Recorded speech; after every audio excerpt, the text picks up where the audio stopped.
High রে প্রবাসী, আমি নিজ চোখে দেখছি প্রবাসীরা যে কি যে কষ্ট করে।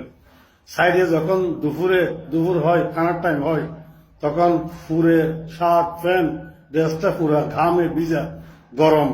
দেশে তো আপনারা এসির মধ্যে ভাত খান, এই ফাঙ্কার মধ্যে ভাত খান, বেচারা সাইডের মধ্যে নিচে ফ্লোরে বসছে যে ময়লা, আশেপাশে সব ময়লা, কোনো ফাঙ্কা নাই, এনে গরম হাওয়ার মধ্যে খানা খাইতেছে কিছু জানেন?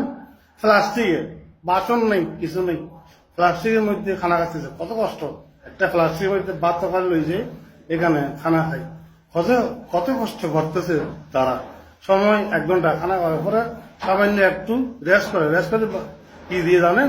দেশের মধ্যে আপনারা বালিশ দিয়ে ঘুমান, আর সে বেচারা ঘুমায় একটা ইট দিয়ে, মাথায় ইট দিয়ে কিছুক্ষণ রেস্ট করে আবার উঠে যায়। শরীর দুর্বল।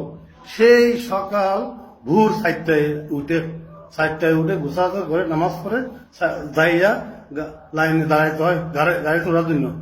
ঠিক আছে, সকাল 4টায় উঠে আবার রাত্রে আসা, সন্ধ্যা রাত্রে আসা, ওভারটাইম করে কাদের জন্য? পরিবারের জন্য, দেশের মানুষের জন্য। 4টায় আসে, নিজে ভাগায়, নিজে কাপড় দিয়ে, নিজে গোসল করে ভাত খাইয়া শুইলে ঘুম আসে না, কারণ সারাদিন যে কাজ করছে, শরীর থেকে যে ঘাম বাইরেছে, শরীরে ব্যথা, 3-4 ঘন্টা ঘুমাই, আবার সেই সকাল 4টায় আবার উড়ে যাইতে হবে। কি যে কষ্ট!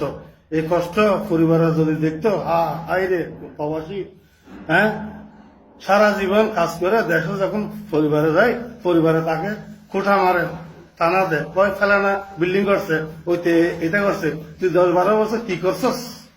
পরিবারের কাছে আমার বিশেষ অনুরোধ, বাংলাদেশের লোকদের কাছে, আপনারা প্রবাসীরা এরকম কথা বলিয়েন না, খোঁটা দিয়েন না, কষ্ট দিয়েন না, বুঝছেন?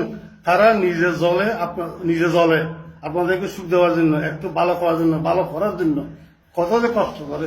আপনারা বাংলাদেশের পরিবারের কাছে আমার বিশেষভাবে অনুরোধ, বাংলাদেশের লোকদের কাছে। ঠিক আছে, ওকে, ধন্যবাদ।